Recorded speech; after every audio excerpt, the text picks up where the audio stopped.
नमस्कार। IND special surgery से सुधरेगी सेहत में आपका स्वागत है। मैं हूं सुनील श्रीवास्तव। जी हाँ, मध्य प्रदेश कांग्रेस 2023 के लिहाज से अब संगठन में बड़ी सर्जरी की है कांग्रेस ने। कमलनाथ ने जो मध्य प्रदेश के 52 जिले हैं, सभी जिलों के जो जिला प्रभारी थे उनको उनमें बड़े पैमाने पर बदलाव किया है। अब नए सिरे से तैनाती यहां पर की गई है और ये इसलिए किया गया है क्योंकि जो नगरीय निकाय चुनाव रहे उसके किस प्रकार के नतीजे रहे, इन तमाम बिंदुओं को ध्यान में रखते हुए अब कमलनाथ ने मध्य प्रदेश के तमाम 52 जिलों में जो जिला प्रभारी हैं उनकी नियुक्ति कर दी है। अगर हम भोपाल की बात करें तो भोपाल की कमान पूर्व मंत्री मुकेश नायक को सौंपी गई है। साथ ही अगर हम ग्वालियर की बात करें तो महेंद्र सिंह चौहान को यहां जवाबदारी दी है। महेंद्र सिंह चौहान शिवराज सिंह चौहान के खिलाफ बुधनी से चुनाव लड़ चुके हैं और विश्वास सारंग के खिलाफ नरेला से भी चुनाव लड़ चुके हैं। इसके अलावा हम जबलपुर की बात करें तो प्रभारी जो बनाया गया है वो सुनील जैन को बनाया गया है और उज्जैन की प्रभारी शोभा ओझा को बनाया गया है। तो कुल मिलाकर मध्य प्रदेश के 52 जिले में कांग्रेस ने बड़ा बदलाव किया है और ये सिर्फ बदलाव इसलिए है कि इस सर्जरी से शायद कांग्रेस की सेहत सुधर जाए। जिस प्रकार की बात कांग्रेस कही जा रही है कि कांग्रेस 2023 में वापसी करेगी और कमलनाथ लगातार ये कह रहे हैं कि सिर्फ चुनाव को अब 14 महीने बचे हैं और 14 महीने बाद कांग्रेस का जो सत्ता से वनवास है वो भी खत्म होगा। तो इस मुद्दे पर हम चर्चा करेंगे। हमारे साथ गेस्ट जुड़ चुके हैं। हमारे राजपाल सिंह सिसोदिया जी हैं, प्रवक्ता हैं मध्य प्रदेश भाजपा के। बिक्की खोंगल हैं, कांग्रेस के प्रवक्ता हैं और साथ ही गौरव चतुर्वेदी वरिष्ठ पत्रकार हैं। चलिए बिक्की खोंगल जी के पास चलते हैं। बिक्की जी, कांग्रेस में बड़ा बदलाव, 52 जिलों के जो जिला प्रभारी हैं उनको बदल दिया गया है। बड़े पैमाने पर यह सर्जरी मानी जा रही है 2023 के लिहाज से। आपका संगठन किस प्रकार से देखता है इस नई तैनाती को? देखिए सुनील जी, आईएनडी के सभी दर्शकों को मैं प्रणाम करता हूं, नमस्कार करता हूं। और कांग्रेस की जो सर्जरी जिसे आप नाम दे रहे हैं, हमारे संगठन के इस बदलाव को, किसी भी जीवंत संगठन में जो है बदलाव एक नियमित प्रक्रिया है और कमलनाथ जी ने उसी कड़ी को आगे बढ़ाते हुए कांग्रेस के संगठन को एक नई ऊर्जा देने का प्रयास किया है। जो फिलहाल अभी नगरीय निकाय के पंचायत चुनाव के सभी जो परिणाम सामने आए हैं जिसमें कांग्रेस ने अच्छा प्रदर्शन किया है, जैसे कि ट्रेंड रहा है मध्य प्रदेश का कि नगरीय निकाय और पंचायत के जो रिजल्ट होते हैं वो सत्ताधारी दल के साथ जाते हैं। लेकिन जिस प्रकार से कांग्रेस पार्टी ने बड़े संभागों में जीत दर्ज की है, जैसे ग्वालियर चंबल संभाग की यदि हम राजधानी हम उसके मुख्यालय की बात करें, ग्वालियर की बात करें तो 57 साल बाद हम वहां जीते हैं। हम जबलपुर में जीते हैं।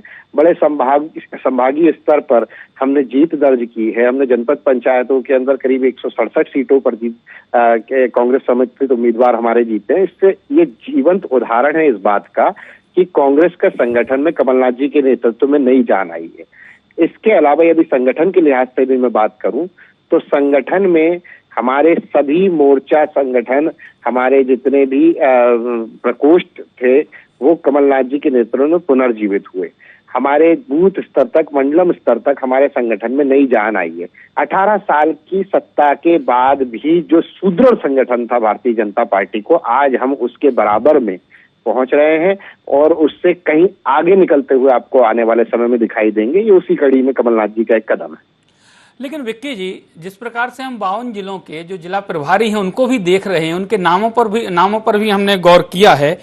कई ऐसे नाम हैं जो 2023 में चुनाव के लिए टिकट भी मांग रहे हैं। अगर मान लीजिए उनको टिकट मिल जाता है तो कई ऐसे जिले रहेंगे जो प्रभारी खुद अपने सीट पर चुनाव की तैयारी करता नजर आएगा। तो ऐसे में संगठन आपका जो रहेगा उस जिले में कैसे काम करेगा?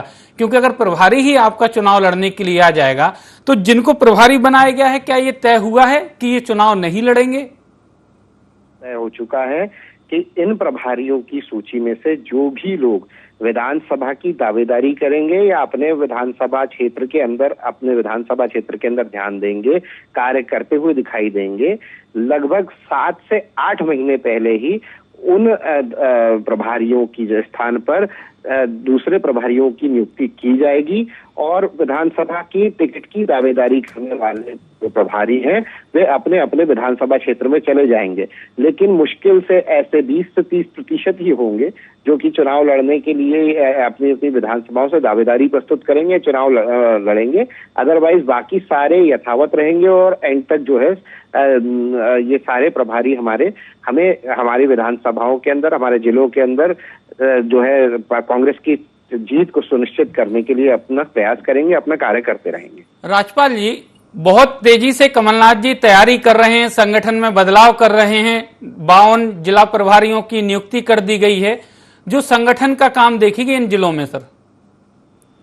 हाँ सुनील जी, आपके माध्यम से मालूम पड़ा कि कांग्रेस ने जो है सर्जरी की है, पर मैं इस सर्जरी शब्द को थोड़ा और आगे बढ़ाना चाहता हूँ। वास्तविक में तो उनने पोस्टमार्टम किया है, क्योंकि मत पाए जो कांग्रेस के पदाधिकारी और कांग्रेस की इकाइयां पड़ी हुई है वहां पर प्रभारी बिठाने का काम किया। जैसे उदाहरण के तौर पर खंडवा की बात करें तो वहां अभी जिलाध्यक्ष नहीं है कांग्रेस का, पर वहां प्रभारी है, बने हैं। खरगोन की बात करें, बुरहानपुर की बात करें तो ये जब लोकसभा का चुनाव उस समय हारे थे कांग्रेस, उस समय पर वहां पर कांग्रेस के जिलाध्यक्षों को इसलिए हटा दिया गया था क्योंकि वो अरुण यादव जी के गुट के थे। उसके बाद में मेरा जहां तक ज्ञान है कि अभी तक वहां नियुक्तियां हुई नहीं दूसरे जिलाध्यक्षों की। अब जिस जिले में जिलाध्यक्ष ही नहीं है वह प्रभारी जा रहा है।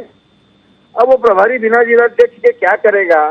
तो ये तो अब कांग्रेस की कार्यपद्धति है, मुझे उस पर कुछ नहीं कहना, पर मैं इतना जरूर कहना चाहता हूँ आपके माध्यम से कि अभी मेरे मित्र कह रहे थे विक्की भाई कि 25-30% लोग ऐसे हैं कि जो विधानसभा के 8 महीने पहले उनको मुक्त कर दिया जाएगा। अर्थात आज से अगर जोड़े तो विधानसभा में 14 महीने, बिल्कुल 14 महीने है समय, 8 महीने पहले तो 25% इनका भी आज से मतलब मान लो कि उनको हटना है 2-3 महीने बाद, उनकी वैलिडिटी 2-3 महीने की है। उसके बाद में अगर मान लो अपन तो 25-30% जिले इनके मध्य प्रदेश में ऐसे हैं कि जहाँ पर अभी जिलाध्यक्ष ही नहीं, तो वहां के प्रभारी क्या कर लेगा बिना जिलाध्यक्ष के, समझ में आ रहा है। ये कुल मिला के कांग्रेस में जो भगदड़ मच रही है, कांग्रेस में जो कमलनाथ जी के प्रति अविश्वास पैदा हो रहा है, उस अविश्वास को रोकने के लिए, उस भगदड़ को रोकने के लिए समय इससे ज्यादा और कुछ भी नहीं है। ये आज उज्जैन की अगर हम बात करें तो बुरी तरह उज्जैन में कांग्रेस हारी है। उसके बाद में अब शोभा यादव ओझा जी, अरे इनको भेजना था तो ठीक नगरीय निकाय चुनाव के पहले भेजते तो शायद कोई लाभ मिलता, पर उस समय तो प्रभारी विहीन थे जिले। आज भारतीय जनता पार्टी अगर 41 जिला पंचायतों में विजय श्री का वर्ण करती है, जनपद पंचायतों में विजय श्री का वर्ण करती है, और आज जो है नगरीय निकाय से लेकर तमाम स्थानों पर भारतीय जनता पार्टी का परचम लहराने की स्थिति बनती है, तो कांग्रेस में जब विचार सवाल जवाब होता है तो सवाल जवाब से बचने के लिए इस प्रकार के पत्र जारी किए जाते हैं ताकि ये लगे कि हाँ भाई कांग्रेस काम कर रही है। रिजल्ट मिले नहीं मिले, अगर कूदाफांदी करने में, दौड़भाग करने में कोई कमी नहीं है। वो एक किस्सा था राजा का कि राजा का चुनाव हो जाता है और दूसरा भाग जाता है, तो वो दूसरा भाग्य कोई नहीं है, रिजल्ट नहीं मिले। वो सिस्टम हो रहा है साहब, कोई सर्जरी नहीं है तो पोस्टमार्टम है, काय की सर्जरी, तो कोई सर्जरी नहीं। चलिए गौरव जी, अगर हम देखें तो मध्य प्रदेश के 52 जिलों में जो जिला प्रभारी बने हैं उनमें कई ऐसे नाम हैं जो या तो पूर्व मंत्री हैं या फिर मौजूदा विधायक हैं कई जगहों से। अब क्योंकि चुनाव 14 महीने ही बचे हैं चुनाव को, ऐसे में जैसे विक्की ने भी कहा कि लगभग 40% के लगभग ऐसे लोग रहेंगे जिनके बदलाव हो सकते हैं जो अपने विधानसभा क्षेत्रों में सक्रिय होंगे। किस नजर से देखते हैं आप इस कांग्रेस में बड़े बदलाव को? देखिए, संगठन को मजबूत करने के लिए कई बार वरिष्ठ नेताओं को मैदान में उतारा जाता है और साथ ही साथ अगर उन नेताओं को चुनाव लड़ाने की नौबत आती है तो फिर पार्टी अंतिम समय में वहां के प्रभारियों को बदलती भी है। ये पुरानी परंपरा है और सिर्फ कांग्रेस में है ऐसा नहीं है, भारतीय जनता पार्टी में भी ये कई बार हमें देखने मिली है। कई नेताओं को टिकट दिया गया है, कई ऐसे नेताओं को टिकट दिया गया जो सिर्फ संगठन के लिए आए थे, जैसे कृष्ण मुरारी मोगे सिर्फ संगठन के लिए काम करने आए थे लेकिन उनको मैदान में उतारा गया। इस तरीके की परंपराएं कई बार होती हैं और कभी उसके परिणाम अपेक्षित रहते हैं, संगठन को उसका फायदा मिलता है, चाहे भाजपा हो या कांग्रेस हो, इस तरीके के प्रयोग करती रहती है और इसको हम एक सामान्य नजरिए से देखना चाहिए संगठन को मजबूत करने की दृष्टि से।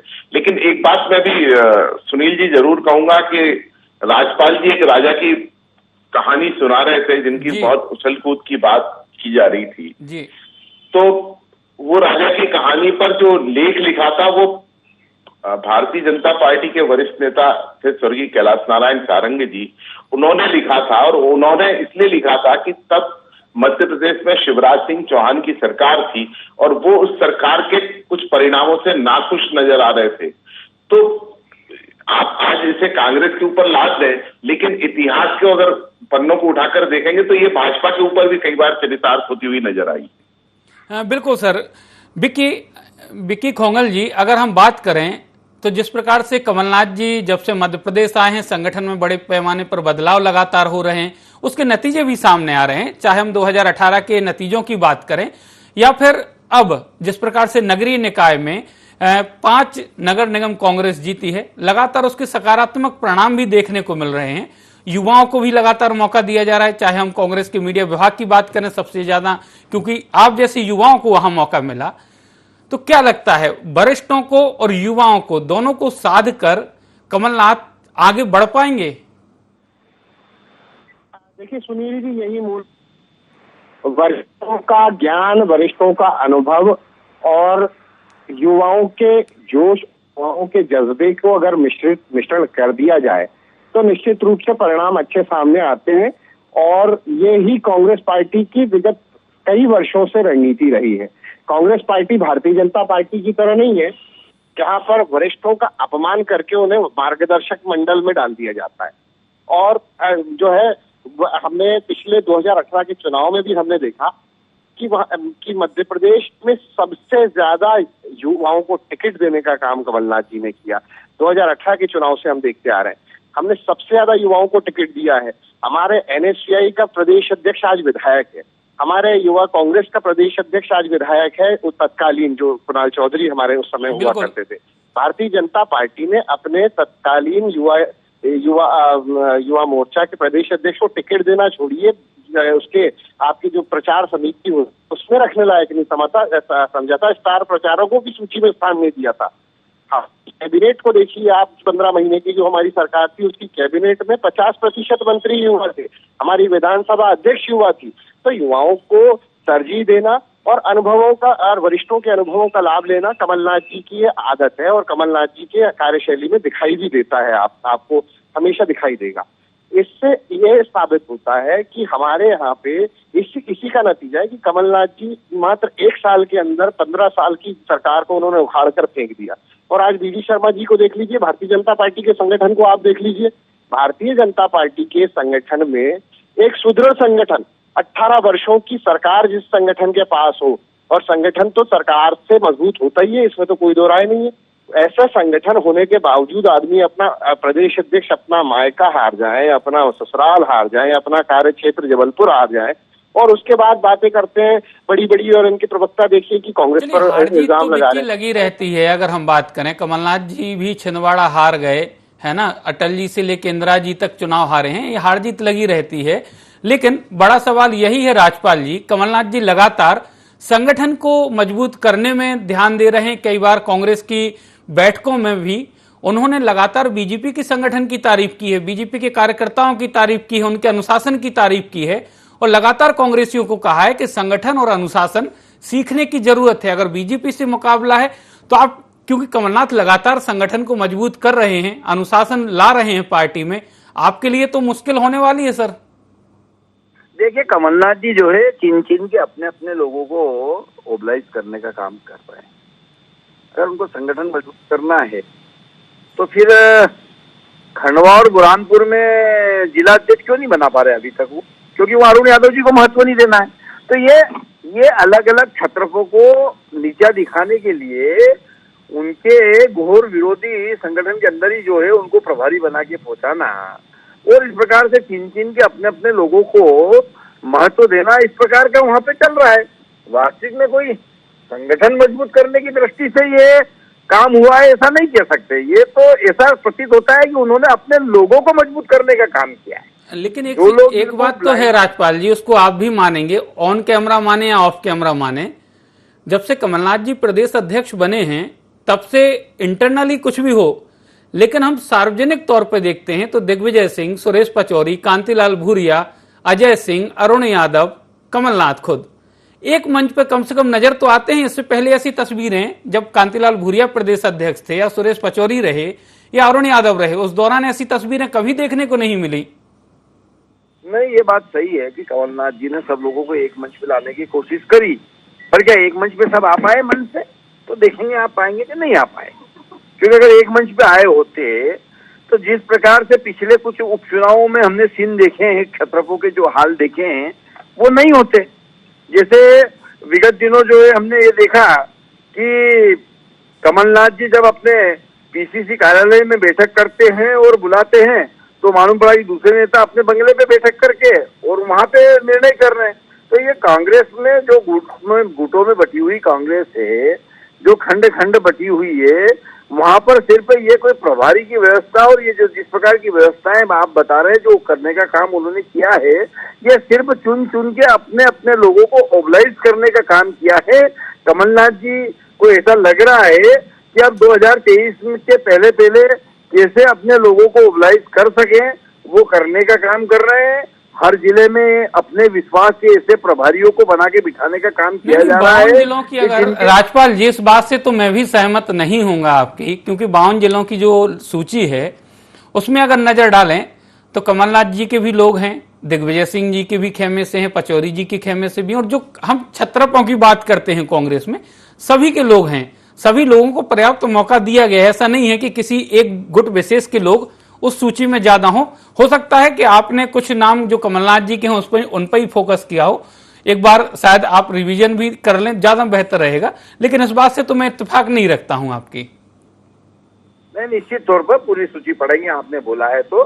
पर मैं जो कह रहा हूं उस बात को आप डिनाई नहीं कर सकते हैं, क्योंकि कहीं ना कहीं आप देखेंगे कि बहुत सारे इसके अंदर ऐसे नाम भी है जिनका कांग्रेस के संगठन में कोई बहुत महत्वपूर्ण रोल नहीं रहा वहां तक, पर वो सिर्फ कमलनाथ जी के प्रति उनकी निष्ठा है, इस वजह से भी प्रभारी बनाए गए हैं। ऐसे भी कई सारे नाम हैं जो उसके अंदर प्राइमा फेसी देखने को मिल रहा है।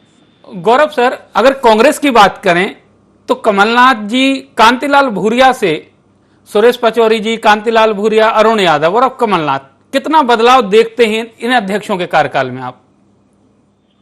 देखिए, अगर हम पुराने इतिहास को देखें तो उस समय जो भाजपा की मजबूत स्थिति थी, भाजपा का जो मजबूत संगठन था, 2018 में जो आम जनता के बीच में जो भाजपा के संगठन की छवि और सरकार की छवि थी, वो थोड़ी सी टूटी हुई नजर आई और सरकार कांग्रेस की बन गई थी। उसके बाद लगातार हम अगर देखें तो कमलनाथ जिस पैटर्न पर काम कर रहे हैं, उस पैटर्न को देखते हुए कहा जा सकता है अध्यक्ष तीनों पहले के भी बुरे नहीं थे, ना अरुण यादव बुरे थे, ना सुरेश पचौरी बुरे थे। जो परिस्थितियां उस समय निर्मित थी वो परिस्थितियां भारतीय जनता पार्टी के अनुकूल थी। आज भी भारतीय जनता पार्टी के अनुकूल है, लेकिन जो परसेंटेज होता है, कभी अगर 70 और 30 का परसेंटेज हुआ करता था तो आज 55 और 45 का हो गया है। और 55-45 के परसेंटेज को मात देना कोई बहुत बड़ी बात नहीं होती है, क्योंकि 2018 में हम ये देख चुके हैं, भारतीय जनता पार्टी 40,000 वोट ज्यादा लेकर आई थी, लेकिन ज्यादा विधायक चुनकर कांग्रेस के आए थे। आज उस लेवल पर, उस पैटर्न पर जाकर अब लगातार जब मेहनत हो रही है, जब वो 1.5 साल 1 साल की उनकी मेहनत का परिणाम था, आज अगर हम बात करें तो लगभग 3 साल उनको काम करते हुए कमलनाथ को हो गए हैं। तो हो सकता है कि जो भी परिणाम होंगे भाजपा के लिए उतने मजबूती भरे ना हो, लेकिन कांग्रेस के लिए भी उतने मजबूती भरे नहीं है, ये मानता हूं, लेकिन भाजपा के लिए भी नहीं होंगे। और फाइट जो होने वाली है 2023 में, मेरा मानना है कि नेक टू नेक और बहुत कड़ा मुकाबला होगा। बिल्कुल, बहुत कड़ा मुकाबला होगा 2023 में। आप तीनों मेहमानों का हमसे जुड़ने के लिए बहुत बहुत धन्यवाद। तो क्योंकि कांग्रेस के सामने भी चुनौती बड़ी है और कमलनाथ के सामने भी चुनौती बहुत बड़ी है, कमलनाथ को खुद को साबित करना है और सत्ता में वापसी के लिए संगठन में जिस प्रकार के बदलाव कमलनाथ कर रहे हैं, कांग्रेस और कांग्रेस संगठन के लिए एक सकारात्मक संकेत है। लेकिन कमलनाथ के सामने चुनौती जहां संगठन को मजबूत कर बीजेपी से लड़ने की है और सत्ता में वापसी की है, तो वहीं भाजपा के सामने भी चुनौती है कि अपनी सरकार को बरकरार कैसे रखती है, क्योंकि कांग्रेस लगातार बीजेपी की तर्ज पर कमलनाथ काम कर रहे हैं, संगठन में बदलाव कर रहे हैं।